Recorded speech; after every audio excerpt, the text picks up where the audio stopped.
Welcome बच्चों, आज की क्लास में आप सबको ज्योग्राफी क्लास में फिर से स्वागत है। आज हम लोग ज्योग्राफी में देखते हैं एग्रीकल्चर से रिलेटेड कुछ प्रश्न पढ़ेंगे। क्या इसमें भारत के कुछ प्रमुख फसल एवं उनके किस्मों के बारे में हम लोग जानेंगे। आप लोग जो है इसका स्क्रीनशॉट भी साथ साथ रख सकते हैं। हमने काफी मेहनत करके आप लोगों के लिए स्पेशल परीक्षा की दृष्टि से कुछ भारत के जो फसलें हैं और उनके जो किस्म हैं हमने खासा तैयार किया है। वो ऑब्जेक्टिव में आपको काम आएगा। आपको केवल और केवल यही काम नहीं आएगा, आपको यह जो है कि कॉम्पिटिटिव एग्जाम में भी काम आने वाला है। अर्थात बोर्ड के अलावे भी आपके जीवन में यह प्रश्नों का पुनरावृत्ति होगा। आप देखेंगे जैसे जैसे आप 12th पास करेंगे तो जब आप कॉम्पिटिटिव एग्जाम में बैठेंगे तो वहां पे भी ये प्रश्न आपको पीछा नहीं छोड़ने वाला है। यह प्रश्न जो है कि हमेशा बरकरार रहेगा। अगर आप कॉम्पिटिटिव एग्जाम में भी बैठते हैं तो एक दो प्रश्न इससे रहता ही रहता है, ठीक है। और आपके एग्जाम में भी आएंगे ही आएंगे। तो हमने उसके लिहाज से यह एक चार्ट तैयार किया है। बहुत सारे किस्मों को हम लोग ने निकाल करके लाया है। उन किस्मों के बारे में हम लोग देखते हैं कि कौन कौन से हैं, कौन कौन से फसल हैं और उनके किस्म जो है कि किस किस प्रकार के हो सकते हैं। किस में कहने का मतलब है कि उनके नस्ल। अब नस्ल क्या है वो चीज थोड़ा सा समझने का प्रयास करेंगे, ठीक है। नस्ल क्या है वो चीज देखेंगे। जैसे देखिए नस्ल हम लोग उसको कहते हैं, ठीक है। नस्ल जो है उसको बोलेंगे हम लोग। इस समय हम लोग किसी एक फसल को या फसल के बीज को कुछ दूसरे फसल के बीजों से जब क्रॉसिंग कराया जाता है तो उससे एक तैयार हो जो भी एक नया प्रोडक्ट तैयार होगा उसको हम लोग ना नस्ल बोलते हैं। यानी कि एक हाइब्रिड का एक तैयार कह सकते हैं उसको, ठीक है। जैसे ही अन्य जैसे जीवों में भी होता है। जैसे हम लोग अगर एग्जांपल लेते हैं जानवरों के बारे में तो आपने सुन रखा होगा, ठीक है। आपने सुन रखा होगा कि जो खच्चर होते हैं तो वो खच्चर क्या होते हैं एक्चुअली में। तो खच्चर क्या है वो एक अलग नस्ल है। यानी कि जब घोड़ा और गधा का जब क्रॉस होता है, ठीक है, यानी कि जब घोड़े और गधे को गधे का, ठीक है, गधे का क्या होगा जब क्रॉस होगा, ठीक है, क्रॉस जब होगा आपस में तो तैयार होता है खच्चर, ठीक है। यानी कि दो नस्लों को मिला करके जब एक नस्ल तैयार करते हैं, ठीक है, तो वह कहलाता है एक अलग ब्रीड तैयार हो जाता है, अलग नस्ल तैयार हो जाता है। यानी कि एक ये घोड़ा का नस्ल है और एक ये गधे का नस्ल है। जब ये दोनों मिला दोनों के गुण इसमें समाहित हो गए, इससे हो जाता है तैयार हो जाता है आपका खच्चर हो जाता है, ठीक है। तो इसी तरीका से बहुत सारे फसलों का भी क्रॉसिंग करा करके ना वो नस्ल तैयार की जाती है, ठीक है। जो वो थोड़ा सा उसका ग्रोथ जो है कि ज्यादा होता है, प्रोडक्टिविटी उसका बढ़ जाता है, ठीक है। उत्पादकता उसका क्या होता है ज्यादा बढ़ जाता है। उत्पादकता बढ़ाने के लिए ही ज्यादातर ये सब कार्यों को अंजाम दिया जाता है। यानी कि जैसे हम लोग ना एक जनरल लैंग्वेज में बात करें तो कहें कि जैसे मनी बढ़ाना यानी कि जैसे किसी खेत में जो है आपने गेहूं का खेती कर रखा है, ठीक है, तो अगर उसमें अलग थोड़ा सा बेहतर नस्ल के अगर बीजों का अगर आप प्रयोग कर रहे हैं तो जाहिर सी बात है कि पैदावार ज्यादा होगी, ज्यादा बढ़ेगा ही बढ़ेगा। तो उसी प्रकार से वो नस्ल तैयार किए जाते हैं और नस्लों का यह खेल है, ठीक है। टाइम ड्यूरेशन भी कम लगता है, उसमें पानी भी आपको कम देना पड़ता है, ठीक है। एक तरह से समय की बचत होती है, प्रोडक्शन आपका ज्यादा होता है। हाइब्रिड का ही देन है कि आज जो है कि हम लोग 3-3 महीना पे भी फसल उत्पादित कर ले रहे हैं, ठीक है। तो उन्हीं सब को लिहाज से हमने एक फ्लो चार्ट बनाया है। उस चार्ट के हिसाब से आप देखिए और चार्ट को समझिए, समझने के बाद उसका आप स्क्रीनशॉट में ले करके रखिए, ठीक है। आपको आने वाले एग्जाम्स में वो काम आने वाला है। और वैसे भी एग्जाम्स में नहीं है तो जीवन में तो जरूर काम आएगा। अब कहीं पे बात करेंगे, जब चर्चाएं निकलेंगी तो आपका एक्सपोजर थोड़ा सा उस पर विस्तार से होगा, तो आप थोड़ा सा उस पे उस माहौल में थोड़ा सा अलग दिखने का प्रयास करेंगे या दिखेंगे ही। चलिए, तो हम लोग देखते हैं कि कौन फसल है और उसके किस्म कौन कौन से हैं, ठीक है। तो हमने एक फ्लोर चार्ट तैयार किया हुआ है, इन चार्टों के माध्यम से आप देख सकते हैं। आपका पहला क्या है? गेहूं है, ठीक है। आपका पहला क्या है? गेहूं है। तो गेहूं में कैटेगरी है, एक आपका सोनालिका है, ठीक है। क्या है? एक का नाम सोनालिका है, ठीक है। दूसरे का नाम कल्याण है, तीसरा सोना है, चौथा आपका C306 है और आपका एक अर्जुन है। यह जो किस्में हैं, ठीक है, यह जो किस्में हैं गेहूं की किस्में हैं। आपने सुन रखा भी होगा, जैसे घर वगैरह में जो ग्रामीण परिवेश में अगर आप रहते होंगे तो वहां पे देखते होंगे गेहूं जो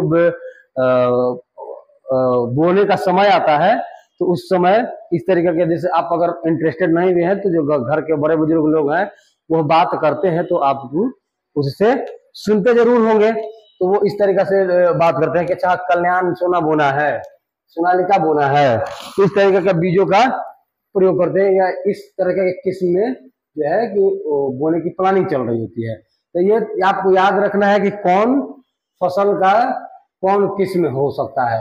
तो आपको सवाल कैसे आएगा, पहले मैं ये क्लियर कर देता हूं कि सवाल आपको ऐसे पूछ सकता है, ठीक है। सवाल आपको कैसे पूछेगा मैं बताने का थोड़ा प्रयास करता हूं। ये सवाल आपसे पूछेगा,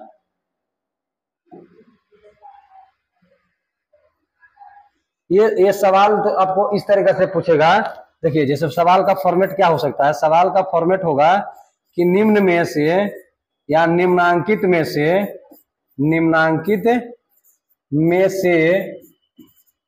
कौन है जो एक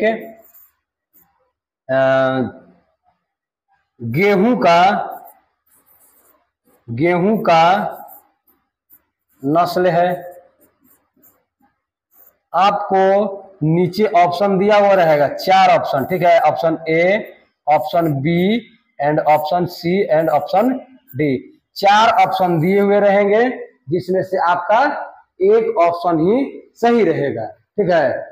तो जैसे मान लें कि यहाँ पर कल्याण लिख दिया है, ठीक है भैया, क्या लिख दिया है? आपका कल्याण लिख दिया है, ठीक। और बाकी जो है अन्य जगहों पर दूसरा नाम लिख दिया है, जैसे दूसरा किस्म वाला, जैसे लिख दिया आपका बाबा पूरी और मोती, ठीक है।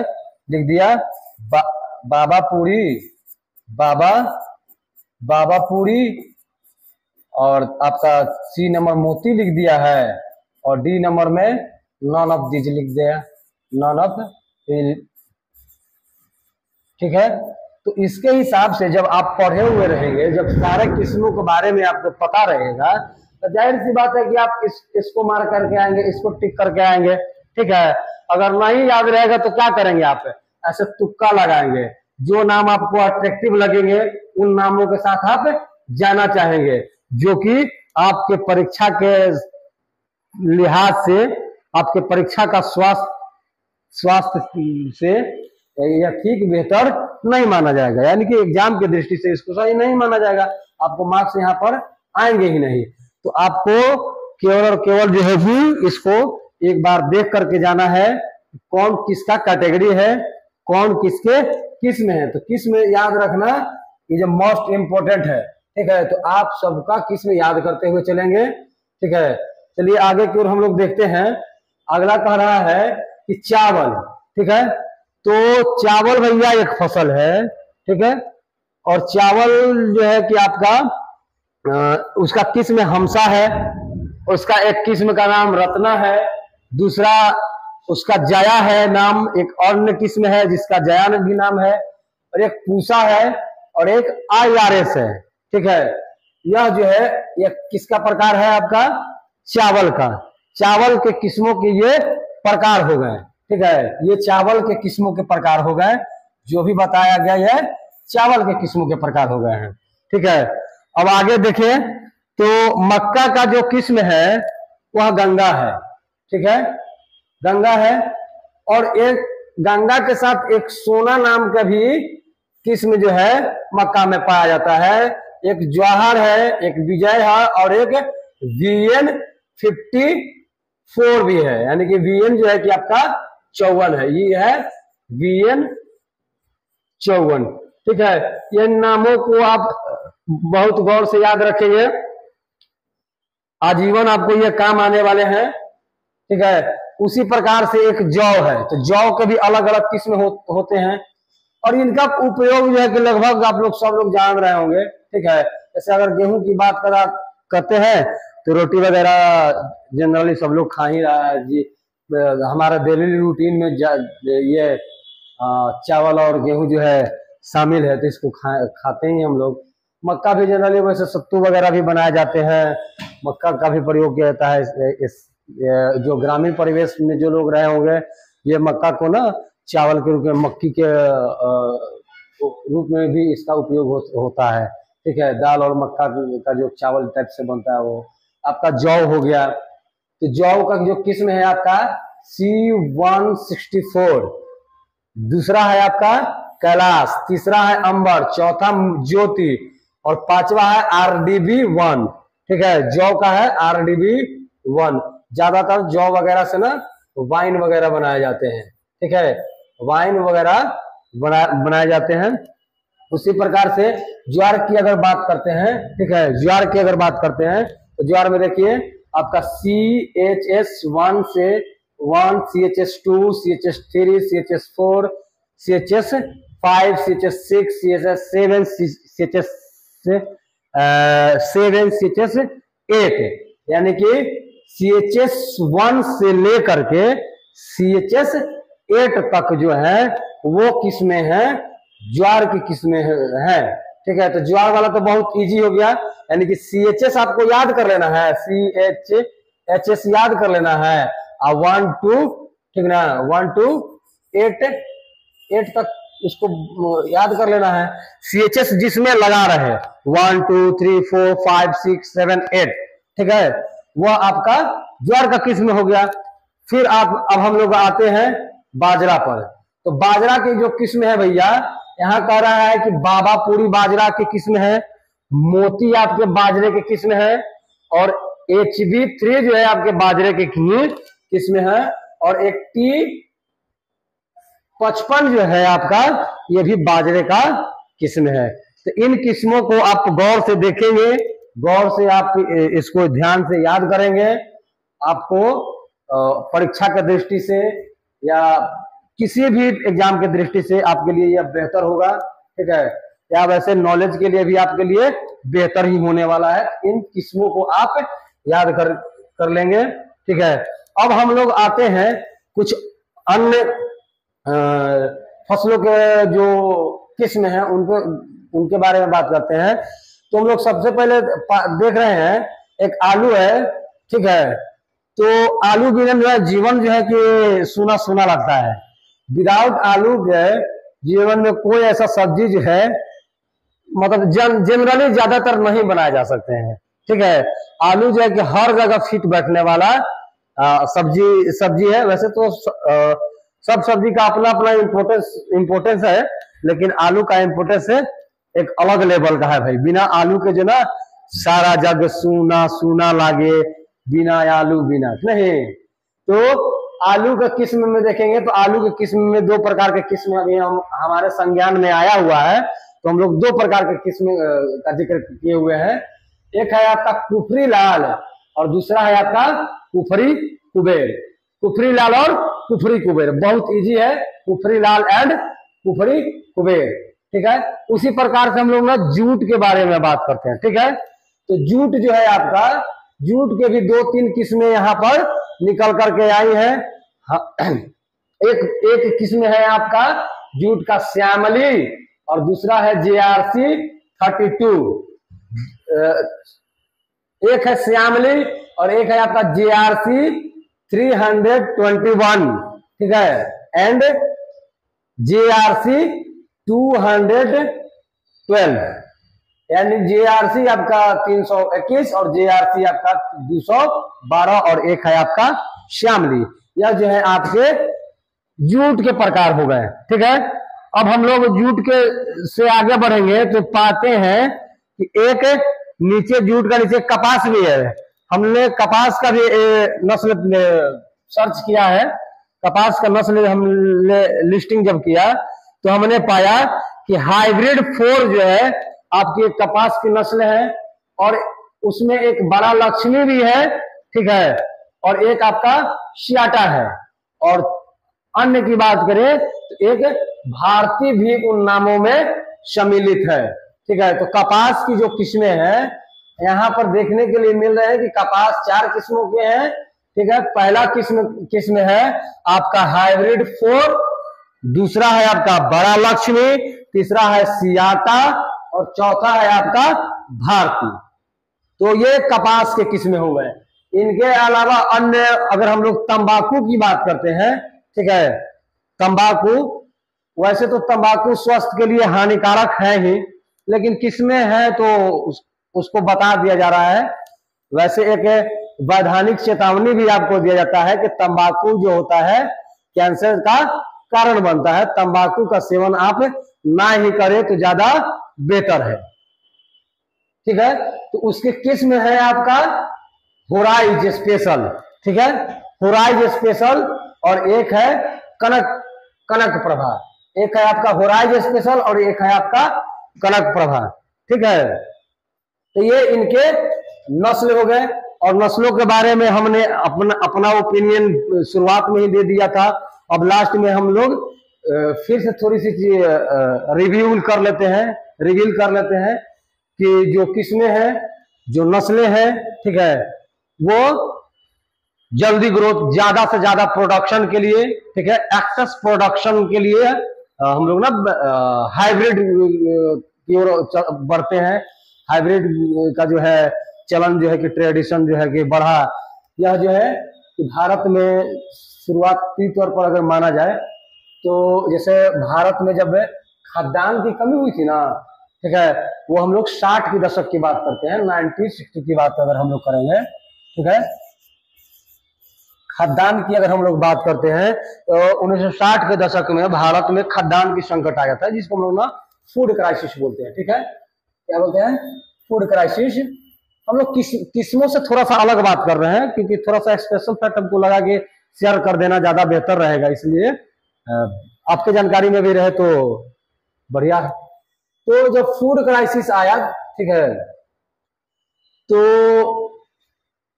यह चीज जो है कि भारत में पहले उतना किस्म के आपको बहुत सारे फसलों के आप बहुत सारे फसलों का नस्ल पहले नहीं जानते होंगे, ठीक है, लेकिन फसलों का जो नस्ल है उसका इंट्रोड्यूस जो है कि 60 के दशक में माना जाता है, क्योंकि यहीं से जब फूड क्राइसिस आया था तो हम लोगों ने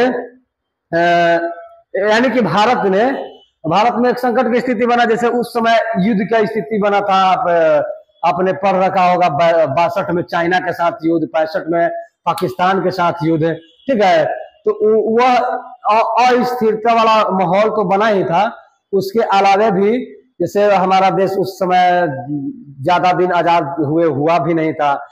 47 में हमारा देश आजाद हुआ था और हम लोगों को बहुत सारी चीजों पर काम करना था, ठीक है। और उसी समय उसी दरमियान जो है कि सूखा पड़ गया, बारिश नहीं हो पाया। पहले का एग्रीकल्चर जो था बारिशों पर निर्भर रहता था, जो भी कृषि कार्य होते थे बारिश पर ही ज्यादा डिपेंडेंसी थी। इतना फर्टिलाइजर जो है और यूरिया जो है, खाद वगैरह जो है, इसका प्रयोग में नहीं लाया जाता था, ठीक है। या जब वो नहीं लाया जाता था तो फसलों की नस्ल की बात ही छोड़ दीजिए, ठीक है। तो उस समय जब फूड क्राइसिस आया तो एक छोटी सी कहानी सुनाते हैं हमारे और अमेरिका के संबंध के बारे में। जैसे बहुत सारे लोग अलग अलग मोनोपोली सेट किए हुए हैं, तो मैं सब लोगों को बता देना चाहता हूँ, पढ़ने वाले होंगे उनके लिए भी, जो ना पढ़ने वाले हैं उनके लिए भी जानकारी के लिए, कि जब फूड क्राइसिस भारत में आया था तो उस समय अमेरिका ने भारत ने अमेरिका से मदद मांगा था। ठीक है, तो अमेरिका से मदद मांगा और उन्होंने मदद देने के लिए कहा, लेकिन जानते हैं वो मदद किस रूप में किए थे? मदद ये थे कि उन्होंने हमें जो सड़े हुए गेहूं, जो जिसको हम लोग कहते हैं सड़ा गेहूं, जो हमारे यहाँ वेस्ट हो जाता है, ठीक है, वेस्ट मटेरियल जिसको हम लोग कह सकते हैं, जिसको ना जानवर भी नहीं खा पाए। जैसे कोई अगर गेहूं वगैरह है, ठीक है, तो गेहूं में अगर थोड़ी सी पानी और नमी की मात्रा अगर उसमें समाहित हो जाए, प्रवेश कर जाए, तो गेहूं वो खराब हो जाता है। वह गेहूं को इंसान ही नहीं, हमारे यहाँ का जानवर भी नहीं खा सकता है। हमने खुद जानवर को दे करके देखा है, जानवर भी नहीं खाते हैं। तो वैसे सड़े हुए गेहूं को अमेरिका ने हमारे यहाँ भेजा था, अमेरिका ने मदद किया था, लेकिन क्या दिया था हमको? सड़ा हुआ गेहूं जो है कि भारत को दिया था। तो यह जो है कि एक शर्मनाक घटना है, इन सब चीजों से सीखना चाहिए। ठीक है, कि किसी को मदद कीजिए आप तो स्वेच्छा से पूर्ण रूपेण मदद कीजिए, मन दिल में दुर्भावना रख के मदद नहीं कीजिए, दिखावटी के लिए आप मदद नहीं कीजिए। तो आप खुद सोचिए, अगर आपके यहाँ हम आ रहे हैं, हमको अगर भूख लगा हुआ है, तो हमने आपसे कहा कि भैया हमको भूख लगा हुआ है, हमको 2 रोटी खिला दीजिए। आपका दायित्व क्या बनता है कि आप 2-4 दिन से जो रोटी बचे हुए हैं, क्या वह रोटी जो है, वह सब्जी जो है, आप मेरे सामने प्रस्तुत करेंगे क्या? नहीं ना करेंगे। तो जस्ट लाइक अमेरिका ने ही वही किया था, हमारे जो भी भावनाएं थी उन भावनाओं के साथ खेला था। एक्चुअली में वो मदद नहीं किया था, एक उपहास उड़ाया था। ठीक है, और उसको ना बहुत सारे लोग ना अभी भी अमेरिका वगैरह जो भी पश्चिम के देश हैं, ज्यादातर उसमें तो अमेरिका ही बढ़ चढ़ करके हिस्सा लेता है। तो वह जो है कि हमारे कभी सगे नहीं रहे हैं और नहीं सगे अभी दिख रहे हैं दूर दूर तक, किसी भी काल में, चाहे तो वो कांग्रेस की सरकार रही हो या तो भाजपा की सरकार रही हो, किसी भी समय में वो हमारे अपने नहीं रहे। वो अन्य बात है कि वो दिखावटी के लिए, दिखावा के लिए लगता है कि वो हमारे साथ हैं, हमसे कुछ वैसे सौदे करने होंगे उनको, तो थोड़ी से लॉयल वहां पे होते हैं। लेकिन एक्चुअली में अगर रियलिटी जो कह रहा है, रियल में वह देश जो है कि हमारा कभी सगा नहीं हो सकता है, क्योंकि जब विषम परिस्थिति में लोग आपके उपहास उड़ाते हैं, वह जीवन में कभी भी आपके अपने नहीं हो सकते। इस सब बातों को ध्यान रखना है। अब हम लोग आते हैं पॉइंट पे। ठीक है, तो इस तरीके से जब फूड क्राइसिस आया तो भारत में हरित क्रांति की शुरुआत की गई थी। ठीक है, और हरित क्रांति की शुरुआत की गई तो उसी में जो है ना कि आपका पेस्टिसाइड वगैरह जो है, खाद है, ठीक है, उससे उसका प्रयोग किया जाने लगा और उत्पादन को बढ़ावा दिया जाने लगा। जैसे क्योंकि उस समय हमारे यहाँ जो भी खाद्यान्न था, खाद्यान्न यानी कि जो खाने वाला अन्न है, खाद्यान्न का संकट आ गया था। तो हम लोगों ने सोचा, उस घटना से भी सीखा भी, अमेरिका से भी, ठीक है, कि देखिए किस तरीका से लोग, आप अगर आपके यहाँ कुछ इस तरीका की घटनाएं होती हैं तो लोग किस तरीका से उपहास उड़ाते हैं। तो हमारे यहाँ जो है कि बहुत सारे शोध चलने लगे, एग्रीकल्चर पर शोध होने लगा। ठीक है, और कृषि में डेवलपमेंट की बात कही जाने लगी, और यूरिया, पेस्टिसाइड और ये आपका जो हाइब्रिड है या अलग अलग नस्लें हैं वो तैयार किए जाने लगे। ठीक है, तो इस तरीका से बाकी और जो भी टॉपिक आगे आते जाएगा हम लोग डिस्कस करते जाएंगे। आप जो है कि एक बार इसका स्क्रीनशॉट ले लेंगे तो आपके लिए भी बेहतर होगा और हमारे लिए भी बेहतर होगा, क्योंकि हम समझेंगे कि हमारा पढ़ाना जो है सार्थक हो गया। ठीक है, तो आप स्क्रीनशॉट ले लीजिए, मैं थोड़ी सी के लिए हट जाता हूं। ले लिए, चलिए, जब ले लिए तब हम लोग दूसरी ओर बढ़ते हैं। ठीक है, दूसरी ओर बढ़ते हैं। अब हम लोग देखेंगे कि कुछ जैसे मान लें कि गेहूं वगैरह हो गया या चावल हो गया, तो गेहूं और चावल जो है कि थोड़ा सा इस पर हम लोग इसके लिए अनुकूल दशाओं पर भी चर्चा कर लेते हैं, जो भौगोलिक दशाएं होते हैं फसलों के लिए।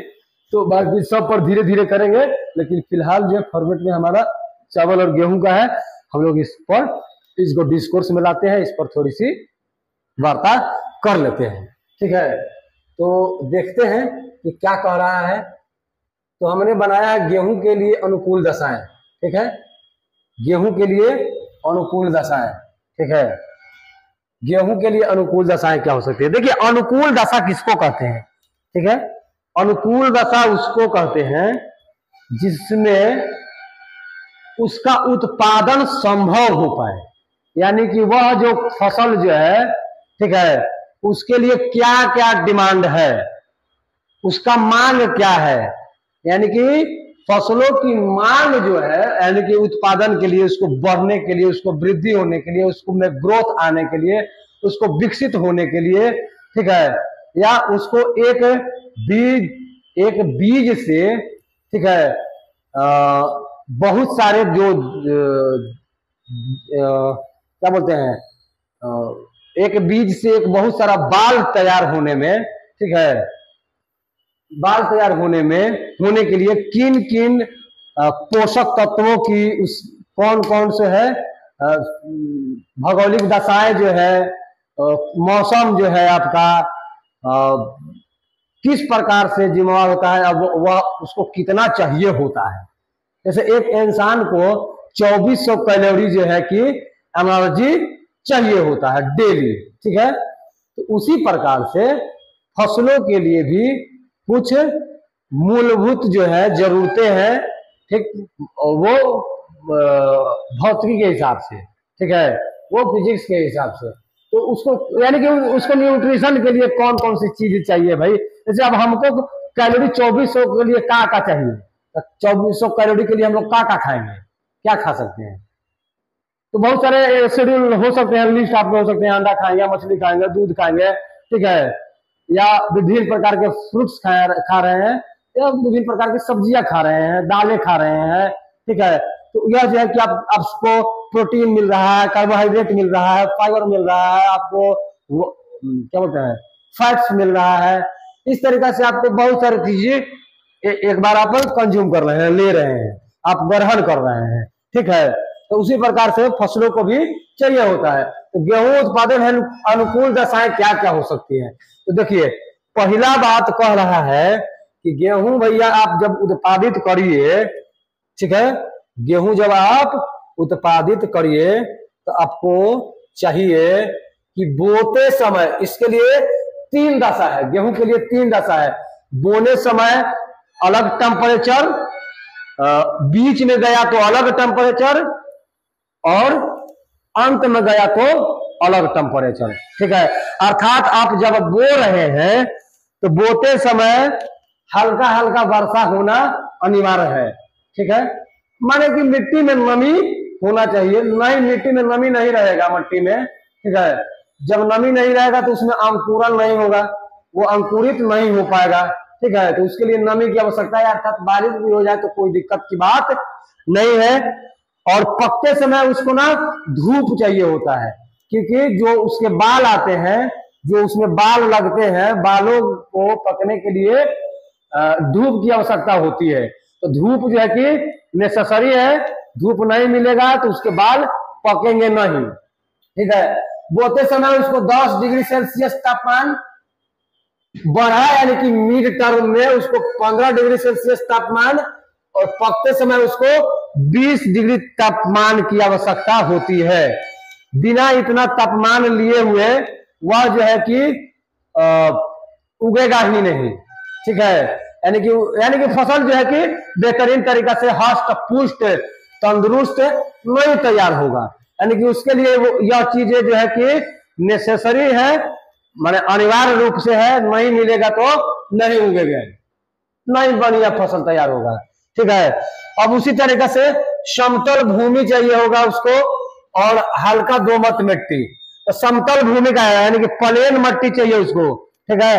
प्लेन मिट्टी में जैसे अगर वो रहेगा तो जब हम लोग सिंचाई वगैरह करेंगे, ठीक है, सिंचाई जब होगा उसमें तो सिंचाई में हमको आसानी होगा, उन आसान इसलिए फसल जो है कि उसमें बेहतरीन तरीके से पानी वगैरह टिक पाए, ठीक है। अगर ये नहीं रहेगा, दोमट मिट्टी नहीं रहेगा, पानी कंज्यूम नहीं करेगा, यानी कि उसमें ह्यूमस तो है ही है, उसके अलावा जैसे ह्यूमिडिटी जो है कि आर्द्रता जो है कि उसमें बरकरार रहना चाहिए, ठीक है। और यह जो है कि काली मिट्टी में भी हो सकता है, ठीक है, इसके यह काली मिट्टी में भी होता है और आपका दोमट मिट्टी में भी होता है। और बोने के समय और अर्धकाल में बताइए रहे हैं कि आपको हल्का बारिश चाहिए होता है और पकते समय में तेज धूप, इसके लिए अनुकूल दशाएं हैं, अर्थात यंग कंपोनेंट के अलावा इसके उत्पादन कर पाना, ठीक है, गेहूं का जो उत्पादन है होने के लिए हो जाएगा, उसमें बेहतरीन बाल नहीं लगेंगे, उसमें बेहतरीन अन्न जो है कि नहीं उत्पादित हो पाएगा, उसका जो प्रोडक्टिविटी है बहुत कम हो जाएगा, ठीक है। ऐसे आप जो है कि अगर खेत में आप बीज डाल दिए हैं तो वो उगेगा ही उगेगा, पौधे उगेंगे बट उसमें फल नहीं लगेंगे, ठीक है। और जब फल नहीं लगेंगे तो बोने का कोई मतलब नहीं रह जाता है, तो यह उसके लिए अनुकूल दशाएं हो गए, ठीक है। अब इन दशाओं के बाद चलते हैं हम लोग किसी अन्य लोगों का दशा देखते हैं, लोग नहीं फसलों का दशा देखते हैं।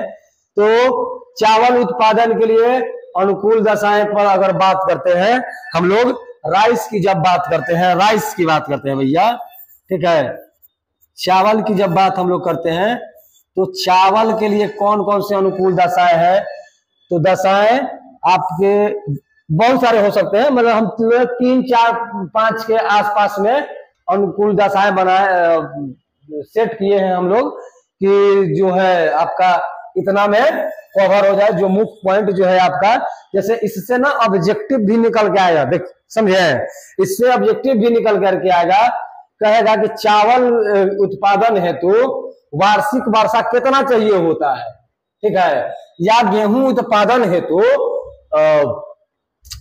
पकते समय कितना टेम्परेचर की आवश्यकता होती है, ठीक है। तो जब आपको यह डाटा याद रहेगा, जब आपको यह डेटा याद रहेगा तो आप इसको मार पाएंगे, और नहीं याद रहेगा तो बगल वाले पड़ोस में झांकेंगे, जब एग्जाम सेंटर में बैठे हुए रहेंगे तो आप कहेंगे तनी तू देखा दो, तनी तू देखा दो, तनी तू देखा दो, और वहां दिखाएगा आपको कोई नहीं। इसलिए आपको यहीं पर देख करके जाना है, आपको यहीं से सीख करके जाना है, ठीक है। जीवन में आपको कोई नहीं बढ़ा सकता है, आज जब भी आप बढ़ेंगे आप खुद के बदौलत बढ़ पाएंगे, इस सब बात को आप नोट करके रख लीजिएगा, ठीक है। तो अब हम लोग इस चावल उत्पादन की दशा देखते हैं तो पाते हैं कि चीका युक्त दोमट मिट्टी चाहिए होगा और जलोढ़ मैदान चाहिए, ठीक है, उसकी अनुकूलता इसमें है, अर्थात चावल तभी उत्पादित हो सकता है, ठीक है, जब चीका युक्त दोमट मिट्टी रहे और जलोढ़ मैदान रहे, ठीक है। ऐसा नहीं है कि अगर थोड़े से दाने कहीं भी छीट दिए जाए तो वो उग ही आते हैं, उसका मतलब ये नहीं है कि वो तो कहीं भी सर उग जा रहा है, ठीक है। अनुकूल दशा कह रहा है, एक प्रॉपर माहौल कह रहा है। जैसे आप खुद सोचिए कि अगर आपको कहा जाए कि आपके लिए अनुकूल दशाएं क्या है, आप कितना डिग्री टेम्परेचर में सर्वाइव कर पाएंगे, आपको 72 डिग्री सेल्सियस टेम्परेचर पर रखा जाए तो बताइए कि आप छिले हुए आलू की तरह उबल जाएंगे कि नहीं, ऑब्वियसली उबल जाएंगे, ठीक है। तो अनुकूल क्या है, यानी कि जिस पर संभव हो, अब बहुत सारा टेम्परेचर आप दे देंगे, ठीक है, बहुत सारा टेम्परेचर आप दे देंगे तो वह नष्ट हो जाएगा ना। जैसे बहुत ज्यादा ठंडा जब हो जाता है, जब टेम्परेचर जो है कि माइनस में जाने लगता है, तो बताइए तो ठिठुरन और कुकुरन जो है कितना हो बढ़ जाता है, लगता है कि जीना दूभर हो गया है, तो वो चीज हमारे लिए अनुकूल नहीं होता है। और जब बहुत ज्यादा हाईएस्ट गर्मी होता है, देखो अभी गर्मी है, ठीक है, अभी गर्मी है, बहुत ज्यादा हाईएस्ट गर्मी हो जाए, तब क्या होगा, वह भी हमारे लिए अनुकूलता नहीं है। तो हमारे लिए अनुकूलता क्या है कि ना ज्यादा गर्मी चाहिए और ना ज्यादा ठंडा चाहिए, एक संतुलन जो है, तापमानों के बीच संतुलन बरकरार रहे, ठीक है, उस पर हम सरवाइव कर पाएंगे और वो हमारे लिए हो जाएंगे अनुकूल दशाएं, उसको हम लोग बोलेंगे अनुकूल दशा, ठीक है। तो चलिए देखते हैं, फिर कह रहा है कि समतल उपजाऊ भूमि और डेल्टा भाग, यानी कि प्लेन जो है कि उपजाऊ भूमि की बात कर रहा है। प्लेन उपजाऊ भूमि किसको कहेंगे, तो प्लेन उपजाऊ भूमि वह है, यानी कि समतल एक मैदान है, ठीक है, और वह भूमि जो है कि उपजाऊ है। तो उपजाऊ भूमि कौन है, ये तन मुनि दिखा देते हैं आपको, ठीक है, ठीक है। चलिए यहां पर देखते हैं उपजाऊ भूमि कौन है भाई, उपजाऊ भूमि कौन है, तो उपजाऊ भूमि में कैल्शियम, ठीक है, पोटेशियम, आपका कैल्शियम, ठीक है, मैग्नीशियम, फास्फोरस, उसका पीएच वैल्यू जो है बेहतर रहना चाहिए मिट्टी का, ठीक है, ह्यूमस की मात्रा रहना चाहिए, वह भूमि उपजाऊ है, ठीक है, उस भूमि को हम लोग उपजाऊ भूमि कहते हैं। तो जो जब तक यह कि फास्फोरस वगैरह जिस मिट्टी में कमी पाया जा रहा है वह भूमि उपजाऊ नहीं है, अर्थात उपजाऊ भूमि का मतलब वही हुआ कि कैल्शियम, फास्फोरस और उसका पीएच वैल्यू बेहतरीन होना चाहिए, उसमें ह्यूमस की मात्रा होनी चाहिए, ठीक है, वह उपजाऊ भूमि के अंतर्गत आता है। और डेल्टा भाग होना चाहिए, यह उसके लिए अनुकूल दशा है, यानी कि खूब बेहतरीन हो गया, अनुकूल दशा में रहिएगा तो खूब ग्रो कीजिएगा। अच्छा, जैसे आप अपने मन के माहौल में रहेंगे तो जीवन में कितना आगे बढ़ेंगे, नहीं वैसा ही बात है कि अपना मन के माहौल में रहेगा ना, यू खूब ग्रोथ करेगा, खूब ग्रोथ करेगा, और जब खूब ग्रोथ करेगा तो प्रोडक्शन खूब होगा, ठीक है। तो अब हम लोग देखते हैं, कह रहा है कि ग्रीष्मकालीन वर्षा और वार्षिक वर्षा जो है कि 100 से 200 सेंटीमीटर होना मांगता है, यानी कि वार्षिक वर्षा जो है आपका 100 से 200 मीटर, अगर 200 सेंटीमीटर रहा, ठीक है, 100 से लेकर के 200, यानी कि 100 और 200 के बीच में, ठीक है, 100 और 200 के बीच में रहेगा, बीच में, तब इसके लिए दशा अनुकूल माना जाएगा।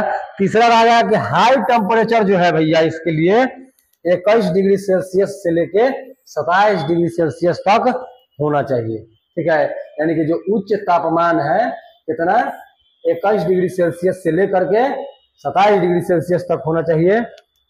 और एक बात करते हैं हम लोग, तो कह रहा है कि पर्याप्त और सस्ता मजदूर होना मांगता है, ठीक है, अनुकूल दशा पर्याप्त और सस्ता मजदूर होना चाहिए है। तो इसको ना अनुकूल दशा में हम लोग रखेंगे, ठीक है, क्योंकि दुनिया में कोई भी प्रोडक्शन के कार्य हो रहे हैं ना, तो सस्ता श्रमिक की आवश्यकता ही होती है, ठीक है, आर्थिक अधिक से अधिक उपार्जन आपको करना है तो सस्ता मजदूर ही अधिक से अधिक उपार्जन दे सकता है। अब ऐसा नहीं है कि बहुत कॉस्टली मजदूर लेकर के चले आए, पता लगा कि क्या भैया जो भी प्रोडक्शन हुआ उसका 50% 60% वही मजदूरी लेकर चल गया। जैसे मान लीजिए कि हम लोग किस चीज की, चावल यानी कि धान जब कर रहे हैं तो 1 बीघा हमने धान बो रखा है, ठीक है, और उस धान को